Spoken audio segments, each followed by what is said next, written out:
Hey, sports fans, it's Mo Carter. Every high school football team in the Tennessee Valley has a goal of hoisting up a blue map at this year's Super 7 in Birmingham. And in order to get there, you have to do work in the off-season. This summer, the Fox 54 sports team chatted with a number of squads about their upcoming season. And you can check out some of your favorite teams right now on another edition of the First Down Friday Night Preview Series.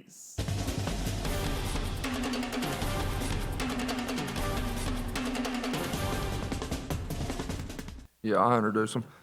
Starting on the far right, 57's Tegan Harris. He'll be a senior this year, plays D tackle and guard for us. Had a really good year last year. All these guys did. I won't talk about them individually. It'll be a minute. But Lawson Lee, 32, he'll play inside linebacker for us, played outside linebacker for us some last year. We don't have to move him inside. Jaden Gilbert, he plays T, Q, H, Z, everywhere for us on the offensive side. I got to find ways to get the guy the ball a little bit more. And then on the far end's Cohen Thompson. He'll play X for us. And all of these guys, I mean, they're here because there's the top 4 vote getters on the team for captain. So that should mean a lot. I go on that spiel every year about how important it is and how you should feel about getting all your team's vote and your teammates. And so it was good for these guys to be here. And I know this is a big group for us, and we're excited about the season. Worked really hard. Guys have been really good in the weight room. I mean, a year ago when I first got to Scottsboro, it was probably the weakest team that I've ever been a part of to start with. I can say that now because they've come a really long way. They've worked really hard in the weight room. They understand that that's what it takes to be successful is the weight room. If you're not in the weight room, in my opinion, you can't be a great football team. That's what we're trying to be. So super excited about this group, and I hope the year goes slow because I really enjoy coaching these guys and being around them. Coach, could you talk about your summer, your workouts this summer, headed into preseason practice, your improvements you've seen this summer, maybe improvements you need to see before your first game against Fort Payne?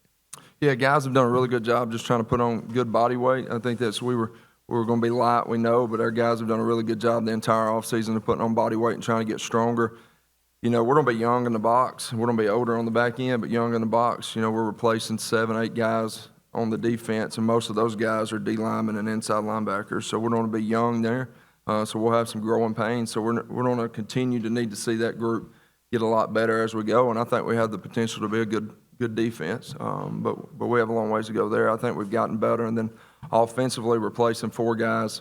We know Jake Jones is one of those guys at quarterback, and that's another one that we hear about a lot. Like we're not going to be a very good football team because we did lose a lot of seniors, and so our guys get to hear that a little bit. So we have that us versus everybody mentality where it's just, only people that it matters what we think is us. So don't listen to the outside noise. But our guys have done a really good job this summer of developing their skill and trying to get better, especially on the offensive side as well. Well, Coach, going into this year, and I want to speak about losing Jake Jones, but a lot of times in your offense, other teams scheme for that. I mean, they knew they had to stop 7. Mm-hmm. So this year, do you think this offense is going to be a lot more multiple in that they don't know where you're going to attack them from? Yeah, we'll be more multiple in throwing the football for sure. I think Tien's had a really good summer for us. Noah, we have receivers and people that we need to get the ball to. You got guys like Connor Vaden, Cohen, Gilbert, Poopy, everybody on that side that I need to do a better job of getting them the ball in space. And then in the backfield, you still have Jacoby. So, and Trayshawn's had a good summer, and you got Caden Holcomb. You have multiple guys, Eli Worthy, that can run the football. So just mixing up personnel. Groupings will probably be a little bit more frequent this year. We stayed in 12 personnel a lot last year. I think you'll see more 11, 12, more 11 than you saw last year. You probably saw us in 2 tight ends a lot. And was really run options with Jake Jones. Like we were going to read somebody who's going to keep it. Sometimes Jake was going to keep it because Jake wanted it, so at times, which is not a bad thing because Jake made some plays for us. And but this year we will be more multiple in what we do in the pass game for sure, and play action as well. Coach, in the years that I've known you, I know you're a big proponent of playing teams that are not cupcakes, shall we say, and which make you better when you play teams that are of a winning caliber, shall we say. And, of course, your region that you come from with Gunnersville, Arab, and the like, you end up in close games there. But even your non-region schedule, you've chosen to go that route of non-cupcakes and of course, guys like Central Clay County. Could you talk about that philosophy and what that means to bring to Scottsboro from your point of view? Yeah, I inherited this schedule, and it was really good. But we've already re-upped with Danny Horn and Central Clay for the next 2 years after this, and I'm sure Morris Hill will want to stay on too. We've talked a few times about that, but playing those good football teams, I think, make you better, get hit in the mouth. And then we have the luxury. We play not the luxury at all, but we play Fort Payne, which is a rival game. Then you have North Jackson, rival game. So that's two right off the bat that are physical football games that you get better be prepared for. You have to be prepared week in, week out with the region we play in, but your non-conference, I think, makes you better. It's an opportunity to play physical football teams because we know when we get into the playoffs, we're not going to beat anybody that's really good based off athleticism. We understand that. We don't have to be the most physical team, and you develop that, I think, by one, being in the weight room and doing what you're supposed to do in the air, how we practice, and then two, by who you play, and playing guys like Fort Payne, North Jackson, Central, and Morris Hill as your non-region. That's a pretty good way of preparing your team for what you're going to see in the playoffs. This question is for the players. Guys, coaches talked about the guys that you've lost. Not a lot of guys coming back. You are some of the guys.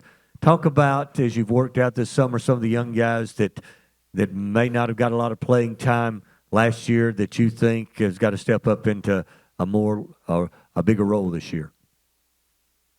Yeah, for the defensive side of the ball, at least, we lost a lot of our D linemen last year. So I think Justin Baker is one of them, and then Zay Simpson is another one that has to step up for us this year on the defensive side of the ball. So. I'll say receiver-wise, Connor Vaden, he'll have to step up for us. He also plays both ways, so him playing safety and receiver is going to help us out a lot. One person I'll have to say is our quarterback, Noah Tollison. I mean, everybody wants to talk about how we lost Jake, but being at practice and 7-on-7 tournaments with Noah and seeing the way he can sling the ball around and get our guys the ball in space, I think he's definitely improved a lot, and I think a lot of people will be proven wrong with his ability. Back on with loss on the D-line, I feel like Zay Simpson, really big guy, really fast with the ball. I feel like he's going to help us a lot on the D-line. Don't you want to comment on that? Yeah, we have multiple guys that are younger that's going to have to play some big roles for us, some sophomores and juniors. You know, we're junior heavy across the board on the back end. We have a few seniors there, one or two, or one that's going to be playing a little bit here and there and rotating in a good bit. But we're going to be really young all across the defense. You know, we'll have a few seniors on that side. Tegan will play defense. Lawson Lee will play some defense. I'm probably missing another senior or two. Not many. Start naming them off. But we're really young on that side, like I said. And you got guys like Cash and Kay Mateos, both juniors, going to be playing some big roles for us. They played a little bit last year. Cash played a lot. Kay kind of started spot playing later in the year. Those two guys gained a lot of weight, I think 40 pounds from the time we got there till now. So they're going to be playing some key roles for us. And we're young all over the field, honestly, on defense. And Aiden Steele and Zay Simpson, like they was talking about. Justin Baker, he's going to be a junior, but he hasn't played a lot of varsity Friday night football, you know, for us. So Eli Worthy at end. So we're going to be young in spots, but I'm super excited about how hard they've worked and the weight that they put on. And that gives you confidence that the guys are going to go play hard and be physical. And that if we're not physical, you know, that's what we're talking about all camp. We have to be the most physical team every Friday night. If we can't be that, we're not going to win. So I think those younger guys are going to have to step up, be a physical proponent for us. This also for the players. I think Coach mentioned earlier that the team has voted you four guys as captains. What does that mean to you to be voted for your teammate, a captain, and what does it mean to wear that black and gold jersey for Scottsboro? It means everything. I've always grown up as a kid going and watching Scottsboro play football, so I'm finally here, and I'm honored to be a captain for our team. So. Yeah, I'll have to say it definitely means a lot to know that your teammates see you as a leader, and you know, once you find that out, you know you gotta step up whether it be in practice or on Friday night, you gotta step up and lead them the right way.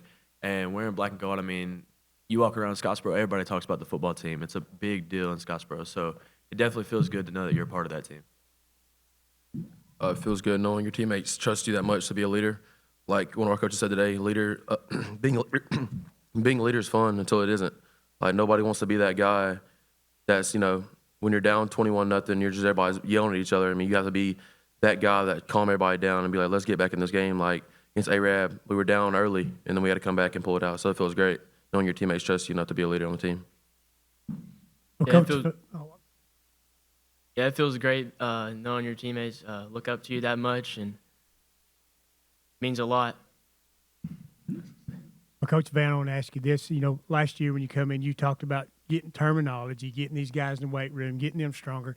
And yes, you had a lot of heavy losses last year, but this year they're probably stronger than they were at this time last year. These younger players are. So now I guess you can spend a whole lot more time teaching rather than have to coach, because these guys should be player driven. They are. They do a really good job of driving each other in the weight room. And then if you looked, that's what I talked to some of our coaches about today. I mean, if you look at our play script and our practice script today, this year, day one, I mean, we're repping stuff that we was still putting in a little bit there mid-year, you know, as far as what we was trying to accomplish on the offensive side. So, I mean, we're ahead of the game. You should be in year two, obviously, when you have the guys that we do and they're smart and they learn it. And these guys have done a really good job in the weight room and then in the meeting room, you know, and being locked in when we're in meetings. And so I think these guys are prepared to be better. And then obviously, like we was talking about on the practice schedule and stuff, if you just came to practice today compared to a year ago it was a lot slower. Guys not sure how we're going to practice and how fast we're going to move around and stuff. We're trying to get out an hour and 45, hour and 50, and to do that, you got to be moving around in full speed, drill to drill. And guys of this group's led this team very well as far as that goes. Guys, I want to wrap it up with this question to the players. And, Coach, if you want a comment at the end. Team goals and individual goals that you may have set for yourself and the team has set for this year. One of our team goals is be the 11th, win our 11th region championship as a program. And then as a personal goal, I just want to step up and be a leader this year for our defense. So I'll have to say exactly what he said, be the 11th. Our goal is to win back-to-back region championships, but leave no doubt. Sweep the region and win it with nobody doubting who should have been the region championship or champion. And my personal goal is to be more confident in my ability on the field, no matter what it is, and be more confident in my ability to lead my team. Because they obviously put me in a leadership position, so I have to show them that I can be that leader for them. A personal goal, be a better leader on and off the field, because nobody wants to be that guy. So another team goal, probably be the 11th region championship and beating Gunnersville. I would say personal goal is be the best leader I can be, and team goal be the 11th and go back-to-back region champs. All right, guys, thanks a lot. Good luck to the Wildcats this year. And, Coach, thanks for being with us again. A brand new season of Fox 54's First Down Friday Night begins on Friday, August the 22nd on Fox 54 and the Fox 54 Plus app.